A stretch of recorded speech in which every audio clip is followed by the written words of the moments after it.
কল, কমলা, apple, আনাৰস বা অন্যান্য ফলমূলসমূহ এগৰাকী ডায়েবেটিছ ৰোগীয়ে খাব পাৰেনে?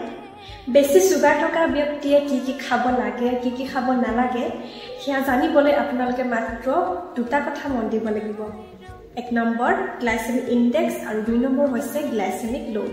উদাহৰণস্বৰূপে ধৰা হওক, যদি আপুনি এটা আপেল খায়, সেই আপেলটোৰ পৰা গ্লুক'জ আপোনাৰ শৰীৰৰ তেজত কিমান সোনকালে বা কিমান স্পীডত চুগাৰ লেভেল বঢ়াই দিব সেইটো হৈছে গ্লাইচেমিক ইনডেক্স, আৰু কিমান পৰিমাণৰ বা এমাউণ্ট চুগাৰ লেভেল আপোনাক বঢ়াই দিব সেইটো হৈছে গ্লাইচেমিক লোড।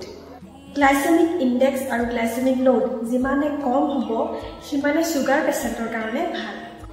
একেবাৰে কম গ্লাইচেমিক ইনডেক্স হৈছে 55 নাইবা তাতকৈ কম, মিডিয়াম গ্লাইচেমিক ইনডেক্স হৈছে 56ৰ পৰা 69 আৰু হাই গ্লাইচেমিক ইনডেক্স হৈছে 70 নাইবা তাতকৈ ওপৰত। আনহাতে আটাইতকৈ কম গ্লাইচেমিক লোড হৈছে 10 নাইবা তাতকৈ তলত, মিডিয়াম গ্লাইচেমিক লোড হৈছে 11ৰ পৰা 19 আৰু আটাইতকৈ হাই গ্লাইচেমিক লোড হৈছে 20 নাইবা তাতকৈ ওপৰত। এতিয়া আপেলৰ গ্লাইচেমিক ইনডেক্স হৈছে 38 অৰ্থাৎ ল' গ্লাইচেমিক ইনডেক্সৰ ভিতৰত পৰে, আৰু গ্লাইচেমিক লোড হৈছে 5.7 অৰ্থাৎ ল' গ্লাইচেমিক লোডৰ ভিতৰত পৰে। গতিকে ডায়েবেটিক পেচেণ্টে আপেল খাব পাৰে। তৰমুজ, অমিতা, আটলাছ কঁঠাল এইকেইবিধৰ গ্লাইচেমিক ইনডেক্স বেছি কিন্তু গ্লাইচেমিক লোডটো কম আছে, গতিকে আপুনি এইকেইবিধ কম পৰিমাণৰ খাব পাৰে। কলৰ গ্লাইচেমিক ইনডেক্স কম কিন্তু গ্লাইচেমিক লোডটো বেছি, সেয়েহে বেছি চুগাৰ থকা ব্যক্তিয়ে কল নোখোৱাটোৱে ভাল। যদি কেতিয়াবা খাবলৈ ইচ্ছা কৰে তেনেহ'লে এটা কাম কৰিব, ফাইবাৰ থকা বা আঁহ থকা বস্তুৰ লগত অকণমান মিহলি কৰি খাব পাৰিব।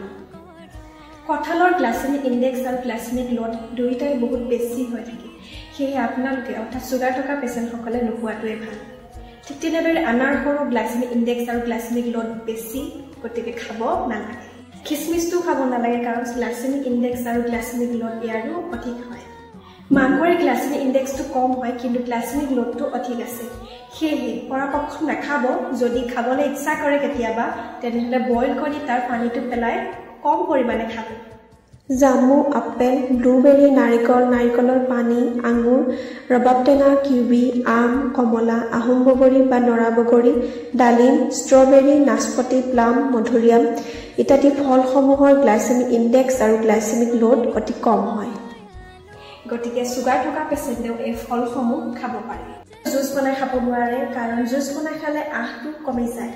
আঁহ কমি যোৱাৰ লগে লগে কাৰ্বহাইড্ৰেট বেছি হৈ যায়, ফলত চুগাৰ বাঢ়ি যায়। ভিডিঅ'টিৰ পৰা যদি আপোনালোকে উপকৃত হৈছে তেনেহ'লে লাইক, শ্বেয়াৰ, কমেণ্ট আৰু ফ'ল' কৰি দিব। ধন্যবাদ।